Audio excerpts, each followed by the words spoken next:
the transfer of some functions from the Nairobi County government to the newly created Nairobi Metropolitan Services, which has kicked off with a fresh registration of some 6,000 employees.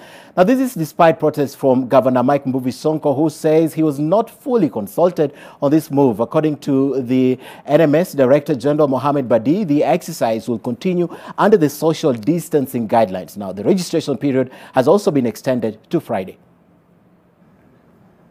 Hundreds of Nairobi County staff affected by the transfer of functions to the newly created Nairobi Metropolitan Services turned up at the Uhuru Park to effect the official change. From about 6 o'clock Monday morning, the staffers were there to present their credentials that included appointment letters, job identification cards and their national identity cards. Here, there were mixed reactions as some maintained the calls to social distance, while some appeared carefree despite reservations by the government and the organizers. Most of those in the queues that snaked around the park had to be sent away as it became increasingly difficult to maintain social distancing. We had said that we are going to take them between Monday and Tuesday.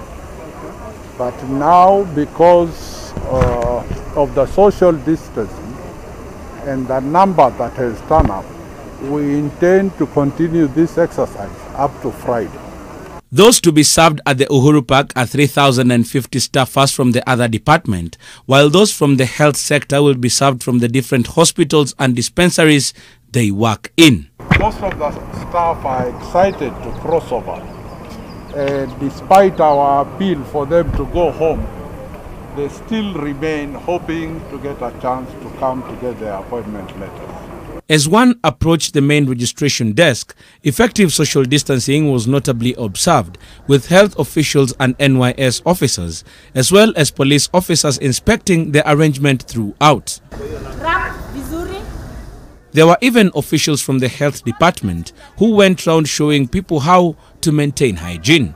Once they receive the appointment letters, they will now go back to their various sections which they were working, and every head of department will now meet with a group and give them their work schedule from now on. Nairobi Governor Mike Sonko last week wrote a letter calling for the cancellation of the meeting until issues he had raised were addressed. The issues included the safety of the staff in regards to the coronavirus pandemic. According to Governor Sonko, who spoke to NTV on phone this morning, there was also a concern that his team, including his cabinet, was no longer being consulted in the implementation of the changes being effected. We have no problem with the governor. But stopping this exercise because of social distance was not a fair bit on his part. I think we have taken enough measures, as you see here. The transferred functions include health services, transport services, public works, utilities and ancillary services, and government planning and development. Kennedy Muredhi, NTV.